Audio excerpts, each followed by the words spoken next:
parade, I parade. I beg my soul from Dixie.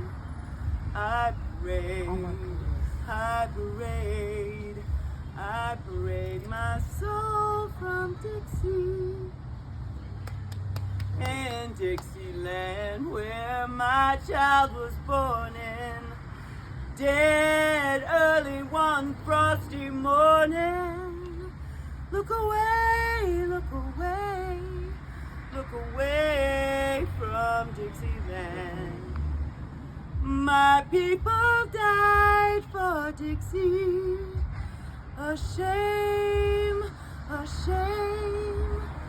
In Dixieland we were damned to slave and die for Dixie.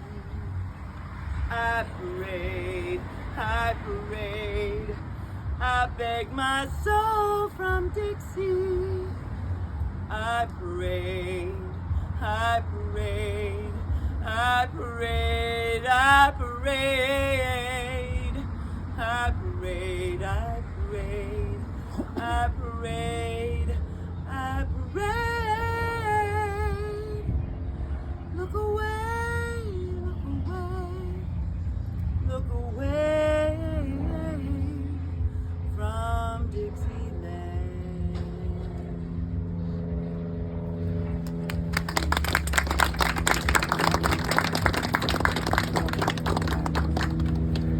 Greetings and blessings and a very warm welcome to all this evening. We are here in honor of the ancestors to honor John Sims, who is now himself an ancestor, a high-ranking one at that. John Sims was a giant. There's a saying, we stand on the shoulders of giants. John stood on their shoulders and climbed on top of their heads. He said, it's your own folks who help you to be who you are. And who John became was indeed a force to be reckoned with. John Sims was a visionary, a seer. He aspired to bring his visions into real time. He strove to elucidate the mysterious geometry of life and make it tangible, palatable. He wanted you to taste high. John saw that mathematics contained the secrets of the universe. He saw math equations as the ultimate connection of humanity. His mission was to demystify those constructs in order for us to understand their magnificence and significance in our human existence. John was a builder. He liked to keep his mind busy and his hands dirty.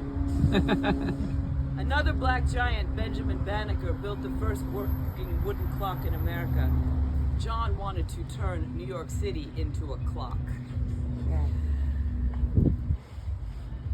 He wanted to build societies based on the mathematical equation of love.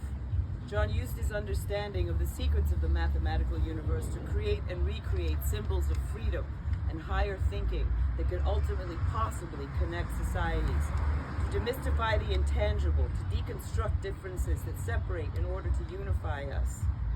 With his flags, he had the Amish community making symbols of racial Let me say that again. With his flags, he had the Amish community sewing symbols of racial reclamation. Yes.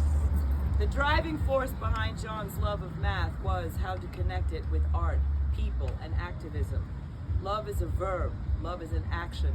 John's love of humanity made him move. He had others motivated as well. If John loved you, he could be a giant pain in the behind. If you were slacking or squandering your God-given talents and abilities, sometimes it could seem like it was John's way or the highway, but he was really busy trying to get you to be busy going down your own highway so that we could all journey and intersect and flow down the harmonious path of human evolution. Sounds utopian enough, but John was willing to lay down his life for that pursuit, and almost did. In his efforts to burn and bury that Confederate flag, that symbol of darkness and oppression, those who desperately clung to the idea that wrong was right wanted to hang him from the very gallows he wanted to hang that flag from, the right way. John was an outspoken agent for social transformation. He felt blessed to have the opportunities to put his art and vision into action in true service of humanity. Math was pure to John and natural. John saw that nature has conflicts that have nothing to do with us. He watched how nature resolved conflicts and worked to instill those solutions in human life. On my way here, I saw a flock of seagulls flying above me in perfect formation, all going in the same direction, with a clear directive to get where they were going together. Their formation was spectacular and the precision was magnificent. I imagine John's voice as a little boy seeing that for the first time, asking himself, yo, what's up with that? And he spent his life working out those kind of conundrums. In closing, I would like to share the reason for my pop-up, here we go, pop-up art show. So, John wants us to vote. He wants you to activate and utilize your right to vote. What John stood for and will continue to stand for, like the giant he was in legacy and is now in legacy, for liberty and justice and the ability for us all to be able to do our thing, whatever that may be, as long as it includes love, kindness, manners, decency, fairness, and equality. These are very dangerous times we are living in, and now is not the time to squander the gifts and inalienable rights promised to us by the Founding Fathers and the Constitution. We cannot afford let the indictable ones win. Right. And with that, in closing, it is no ironic twist of fate that this year Mardi Gras falls on John's birthday. February 13th. So, I raise a glass, a candle, and a disco ball. And happy heavenly birthday to John Sims and Earth Day and beyond. Yes. So, in closing, I would like to say, God bless you and keep you strong. Aluta continua, the struggle that goes on as we remain steadfast in all our respective activated responsibilities. God keep you strong. Good. Beautiful. Yay!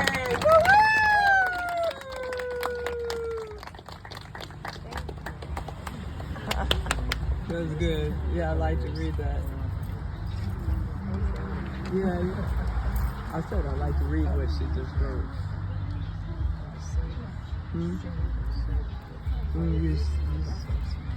tell her. You know what?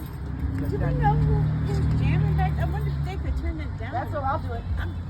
I saw that. Just a little bit. There. Let me tell you something. Those balloons match my little pop-up. Yeah. I'll just ask for 10 minutes, 20, 15 minutes. Yeah. Just a little bit. Where is she going? That's the screen. You're not going to be able to see that. Oh, thank you. We weren't able to keep the